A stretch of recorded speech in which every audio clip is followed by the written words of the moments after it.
Hi,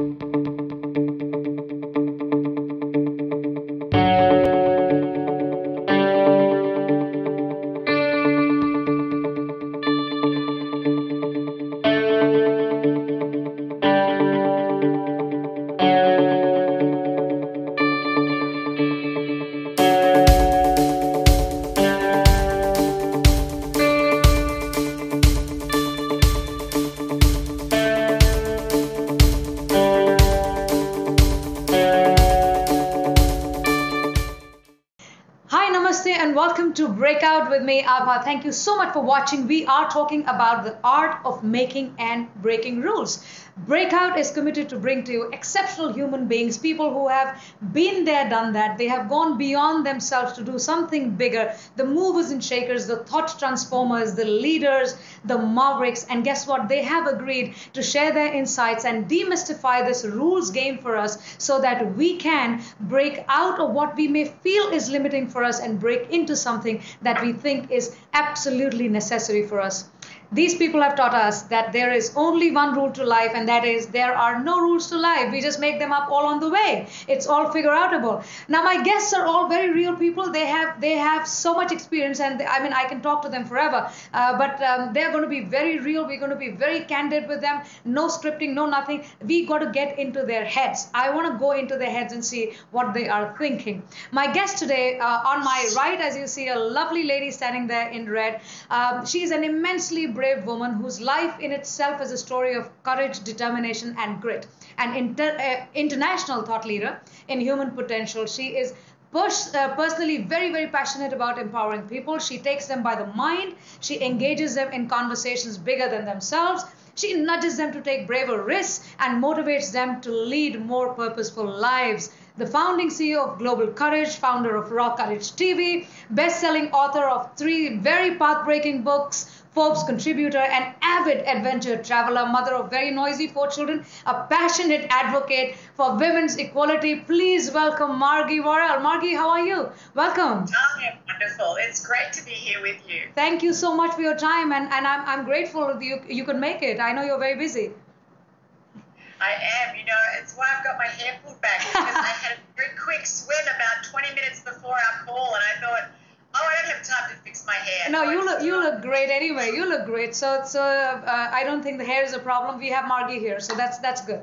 All right, Margie, tell me your personal journey. Let me start with those early influences in your life. And you are so much about bravery and courage, and that's what you talk about all the time. And that is the opposite of fear. We see a lot of people, 90% people, if I hear talking, they talk about, what can't happen.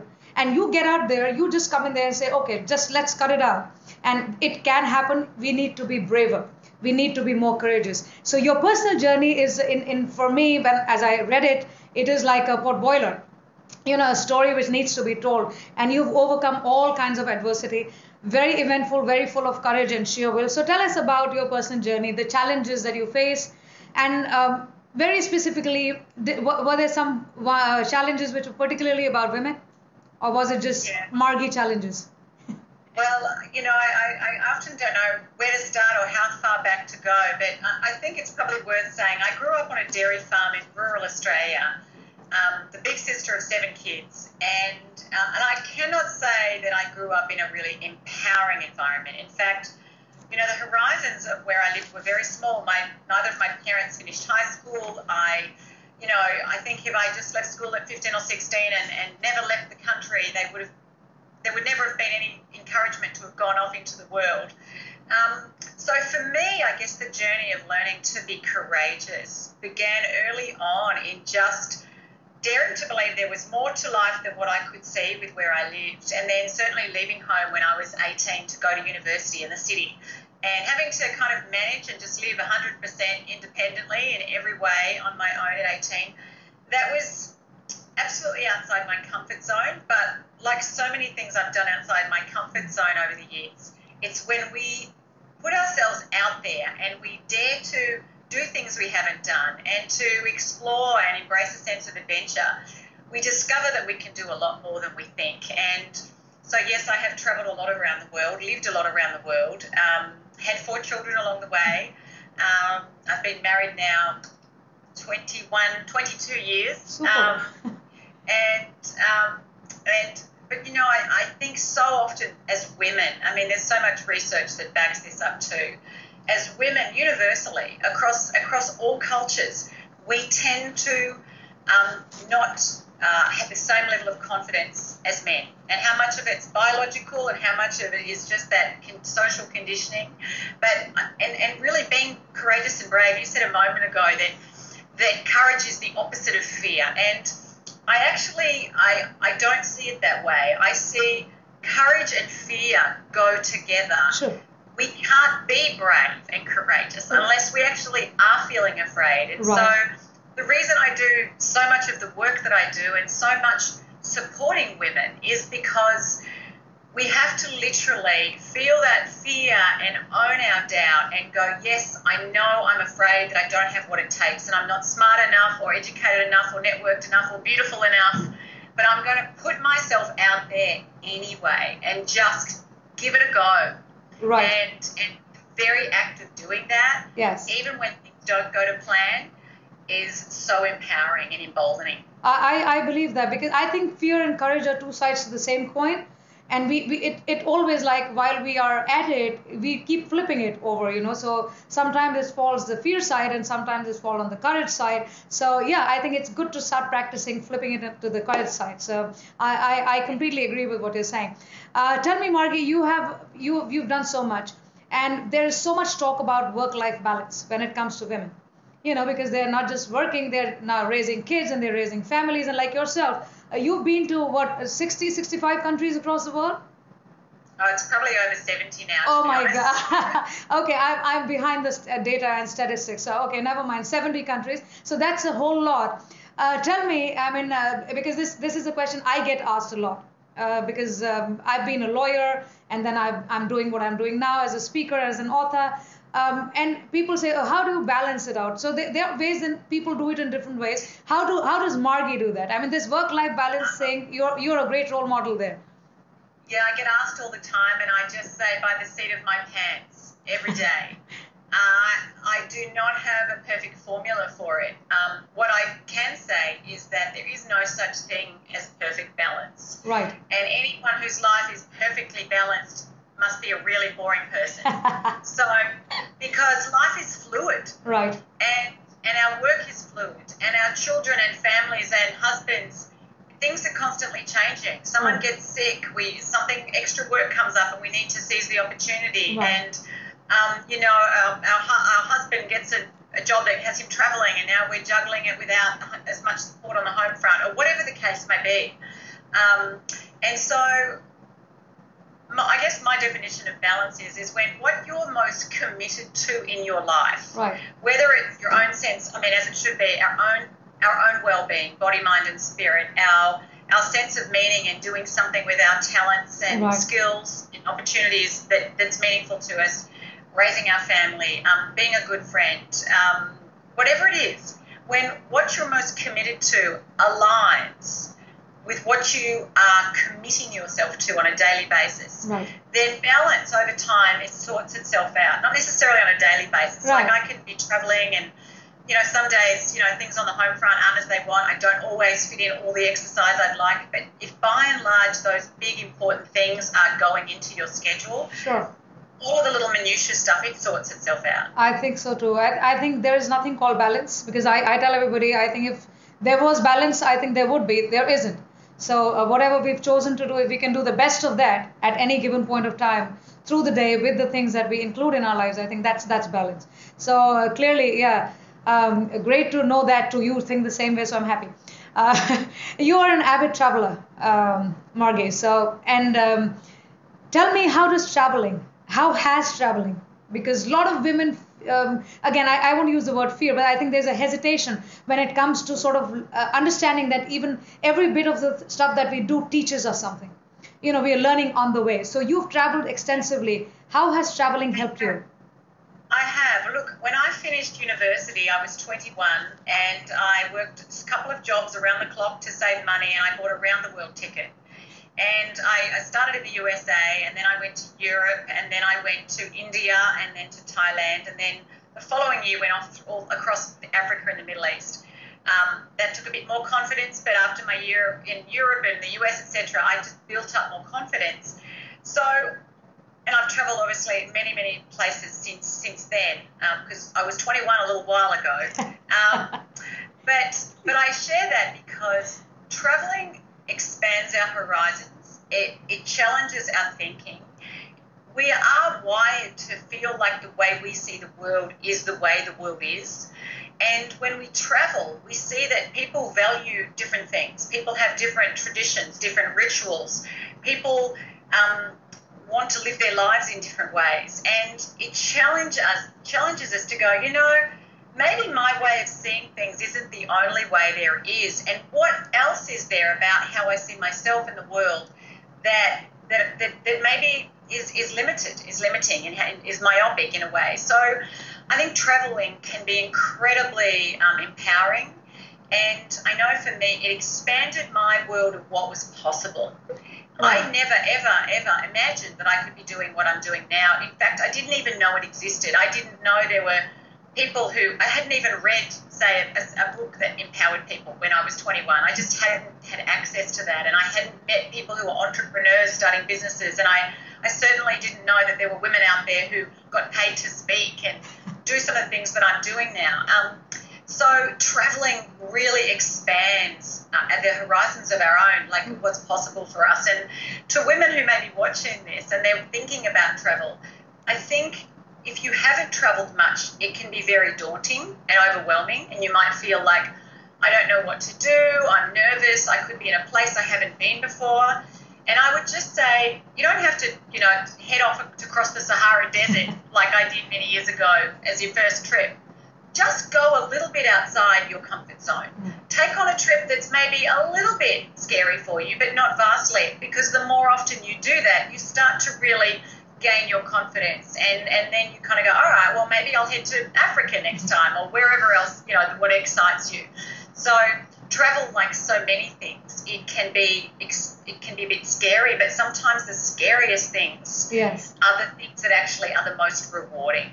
Probably, yes. I think the experience in itself is something very empowering for us to open our eyes to the new stuff and expose ourselves to different things. So that is amazing. So I'm still thinking 70. I'm at 40, so I'm still way behind. I still have to do 30 more. By then you'll be somewhere else. So interesting. Tell me, Margie, you are very actively writing and spreading this word around bravery and courage through your books, through your other works. And you have written 3 best-selling books: Stop Playing Safe, Find Your Courage, and Brave. Brave is the one that's on the shelves at the moment, right? Yeah, there. I even got a copy. Oh, let's see. Yeah, that's the book, Brave. So yeah, you got it's what's the website called? It's Brave the Train the Brave. The book is trainthebrave.com. Yes, trainthebrave.com. Yeah, please tell us about this one. Because I think there's some challenges there's some competitions and quizzes and fun stuff. I mean, this book was really inspired by so many people I know who are, I'm sorry if you can hear my dog. No, that's fine. Mine is being shut inside the room, so I understand. Please go on. And look, I wrote this book for busy women who want to do more with their lives and want to be more, but often feel just so short on time. And so it's got 50 separate different acts of courage, 50 different ways that we can be brave in our everyday lives. To saying no to an invitation and you don't want to hurt someone's feelings, to giving critical feedback, to deciding that you really want to make a stand for something that's important to you and you know that it's going to take you right outside your comfort zone. So Brave was really inspired by so much of the feedback that I got from people saying, I just struggle sometimes with the little things. It's sometimes really big things like change careers or get married or leave a marriage or go off traveling somewhere else. But other times it's just the small things in our everyday lives and in the relationships we have with people. So I just wanted a book that people could pick up, like just a daily thing that you could read a chapter in a few minutes of the inspiring quote, a little story from my life or the life of someone else I know that would empower and inspire them, and also give them some tools, like how do I give critical feedback? Right. How do I help someone accountable? How do I say no without hurting someone's feelings? Right. Okay, and what about Stop Playing Safe? I think that was a book some years ago, and it was focused on helping people to be more courageous at work and in business. Yeah, that's right. Yeah, so Stop Playing Safe, I have that one here too, actually. I've got the whole Oh, how enchilada. nice. Okay. Yeah, look, I interviewed some of the most, just a host of incredibly brave but big thinking people, leaders, entrepreneurs. A woman, she was the head of NASA in the US. I used to do a lot of work with NASA, head of the United Nations Foundation. And I asked these people who'd been incredibly successful, real trailblazers, why is courage so important, and what have you done throughout your career that has been brave, scary? Where have you taken risks? And I put together a whole model, and often when I run workshops with companies, I'll lean on this model, and that is, how do we go about in our working lives, knowing which risks to take, knowing whether it's worth, taking a plunge on something, knowing whether it's worth speaking up, or should we just keep our thoughts to ourselves? And so Stop Playing Safe was really about helping people take smarter and braver risks. Okay, super. And tell us about these workshops. You do courage building workshops, and you've done it with the big places, big names like NASA, British Telecom, and American Airlines, and ANZ and Shell Oil. I mean, you haven't left anything aside for us. So, so tell me more about these workshops so that people can know what exactly happens over there. You just gave me a little bit of an overview of the model, but could we go a little bit deeper into what these workshops are like? Yeah, look, I always start with, know your why. Why is what you want to do, why does it matter? Right. And that's the first chapter in Stop Playing Safe.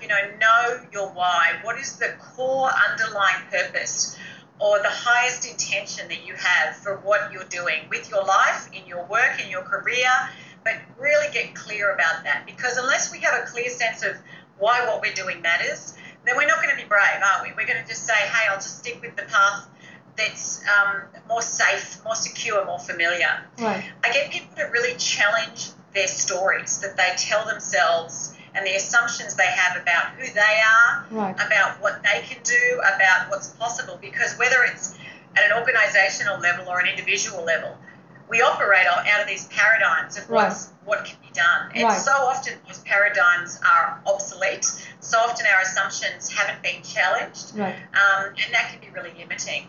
And then I get people to look at, well, where is it that you want to get to, and what is the roadmap forward? So what are the actions you need to take? What are the accountability and what do you need to put in place, and really help them map out a plan of action? And part of that is, as you would know, setting goals, engaging other people, getting support from other people, and as we go along, also just being able to assess the risks. What do you need to do to put in place so that if it doesn't work, you'll be able to come up with another plan, and to have those resiliency skills too. In the last few years, resilience has become more and more something that I talk about and work with people on, because as you know yourself, things do not always go to plan. They certainly haven't always gone to plan. Same here. And unless we're resilient, we're not going to be able to be brave. Because the first time we try something and it fails, we'll go, well, that didn't work, I'll never try again. And we have to learn what is the lesson in here, not to over-personalise it, and then go, how can I move forward in a more intelligent way? Now that I'm armed with this knowledge, and not to personalise rejection or failure or making a mistake, but to give ourselves permission to do that. Absolutely. Are there any courses that people can take online somewhere with Margie? Yeah, look, both Stop Playing Safe and Brave, I did create courses. So there's a Stop Playing Safe program that people can do. If they get onto stopplayingsafe.com, they can sign up for the Stop Playing Safe program. With Brave, it's trainthebrave.com. I'm creating a new program this year that'll be out later in the year called Life Compass, to help people really get clear direction in their lives. And if people just sign up for my newsletter or follow me on Facebook or whatever, they'll see the updates, and I'll let them know. I think they must first visit your website, margiewarrell.com, MARGIE. That's going to be on your screen later, WARRELL.com. Okay.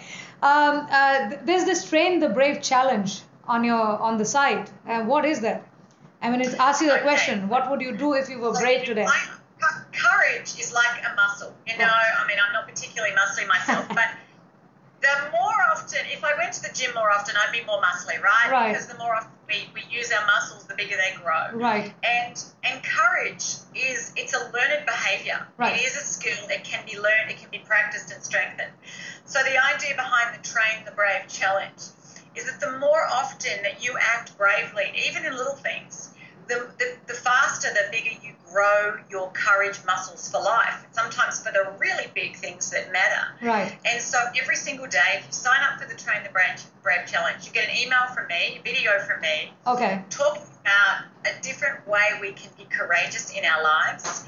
And over 10 days, I made it 10 days. I didn't want to make it too long, but 10 days, I give people 50 different ways they can be courageous. Okay. And I really encourage people, just commit to action. And I've had so many wonderful emails and endorsements from people saying even 10 days of being brave every day helps them realize, I was letting fear hold the balance of power. I was not having that tough conversation with my partner or my girlfriend or someone at work. And by getting into conversation, we realize, I don't know why I didn't do it sooner. Why have I been procrastinating? Why have I been sitting around complaining? And, fear is just such a powerful emotion, and learning how to manage it and overcome it is really crucial to thriving in life. Right. I think there's as much as we have learned helplessness, the same happens to when we switch to the other side. It's a shift, and I think with your programs, people will be able to find just 7 to 10 days of doing that will probably make a huge difference. Great. So, Margie, tell me, you also founded Raw Courage TV. I've seen some of those interviews. I've watched some very empowering information there. You've interviewed some of the best influencers in the world today, like Richard Branson and other people. Brilliant words out there. So you're literally Margie's holding their hand through your computer screens. Okay, so tell me about that. Where did this come from? What happened? And it's in your Forbes column. I don't know about you, but there's a lot of people I've met who've said, "Oh, I'd like to be Oprah." Well, I'd like to be Oprah, and I realize it's almost a cliche. And I thought, let's face it, there's only one Oprah, right. And there's only so much scope for people to dominate daytime or any television. Sure. But this idea of I would love to, through the television, through the video medium, right. and what we're doing right now, right. to empower people that way, has been with me for a long time. And I was sort of sitting around thinking, I'm waiting for the opportunity to rise, for someone to say, hey, do you want to host a TV show? And while I'm still working toward that big dream, in the meantime, I thought, I just need to get into action on my own. I can't just sit around thinking, oh, I hope one day I get lucky or someone discovers me. So I just decided to launch my own channel, my own show. Obviously, it's online because today we have this wonderful platform called YouTube and our computer screens to do it. So I launched Raw Courage TV really to empower women who want to do more and be more, but so often doubt whether they can. And it's some of them are my advice segments, and some of them are sitting down with people who have been brave, whether in the adversity they've overcome or the goals they've achieved or both, and really tried to just extract their hard-won wisdom and their insights in ways that everyone can relate to, that we can all go, okay, I may never have had a child who has died, but I have got things in my life that I really struggle with, and how can I be braver in how I deal with them? Or, no, I might never want to launch a $100 million business, but I do want to just start a business. So what can I learn from these people who've built these mammoth empires that will just get me into action? And so often we look at people who are really successful and we think, oh, yeah, but look at them. They're lucky, they're rich, they're connected, they're good looking, they're whatever it is. And yet we make excuses why we're not in action. And often when you really get to the bottom of the story, a lot of these people, they had nothing. They had nothing but a dream, passion, and a work ethic. And so I want people to realize you too can do whatever it is that inspires you, because if it wasn't inside you to do it, you wouldn't be inspired by it. Absolutely. I think it all starts here and it works from here. So all the rest is stories and layers of stuff that we've been living with. So tell us about Global Courage. I mean, is it now the Global Courage Institute? Where did that start, and what is it all about? Yeah, look, Global Courage is really, that's my big commitment is creating a braver, more courageous world. And having worked a lot around the globe and lived around the globe as well, I just wanted to create something where it's my stand in the world. How can we all work together to create a more courageous world? And a lot of the work that I do is through actually lifting up women who make up, 51% of the global population, yet who hold so little of the world's wealth and so little of the world's seats of power. So a lot of the work I do is really around lifting up women and championing causes of gender diversity, gender equality, greater, the pay gap that we have. Helping women also who are in parts of the world who have really been violated and who have not had any of the opportunity that women like me growing up in Australia or in the US, that do have, because so often women don't even know that they actually are equal and every bit as capable as men. Absolutely. So you've been there and done that, Margie. You've traveled, you've spoken at the biggest of places. Do women still tend to hold themselves back? Now, I come from India, and I'm living in different parts of Asia. I speak all over the place. I even speak in the West. However, I still feel, this is my personal thing, and there's a lot of research now this is going on, and why are women holding themselves back? They hesitate in promoting their expertise or the value that they bring to the table.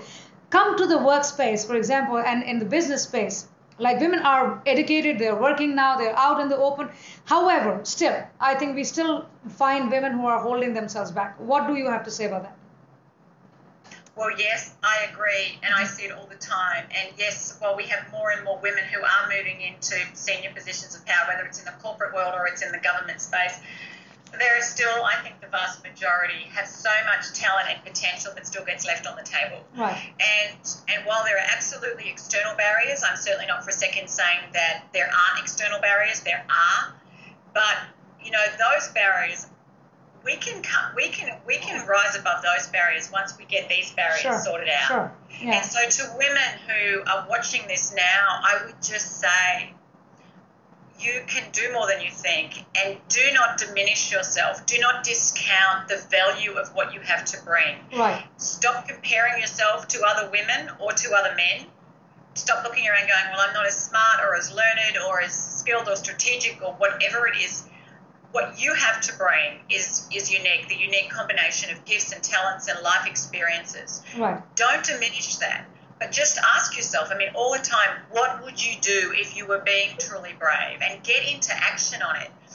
I think as women, we tend to set the bar very high. We can be perfectionists. We think we have to do things brilliantly, perfectly, masterfully before we just get on and just do it. I would never have written my first book if I thought I had to be a brilliant writer. I would never have written any book. In fact, I would never write. And I would never have gotten up and spoken, and I would never have started coaching people if I thought I had to be an absolute master at it. So I would just say, just get out in action. Don't wait to feel like you know everything or you're brilliant at it. Just get in action. Get yourself surrounded by other empowering, big thinking people. Avoid those who aren't. And forget this idea of perfect. Just I can't speak enough to just the power of action. It is the most powerful antidote to fear that exists. Right. So I think that also brings me to this the point that there are so few women leaders out there.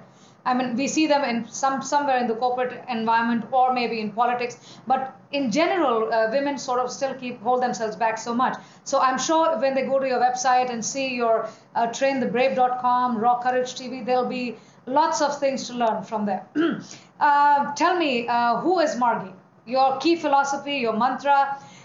If I were to sort of put a tagline on Margie Warrell, what would that be? Live bravely. Life shrinks or expands in proportion to our courage. And just, make a stand for living the biggest life possible. And we cannot do that unless we are constantly challenging and stretching ourselves.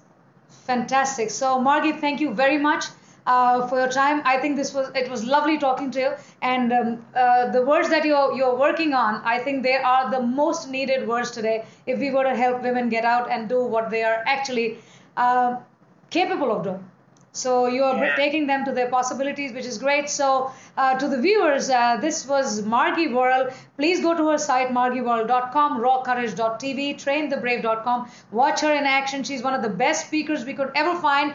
Likely be able to, she'll be sprinkling empowerment and injecting Well, you some. and I need to speak together sometime. We must. And you know, I really see you can inject so much courage into the heads and hearts. So fearlessness, that is an absolute must for breaking out of limitation and breaking into what is possible. So thank you very much, Margie. I look forward to meet with you sometime, and let's do something together, and look forward to reading your books and having you back again on the show one more time.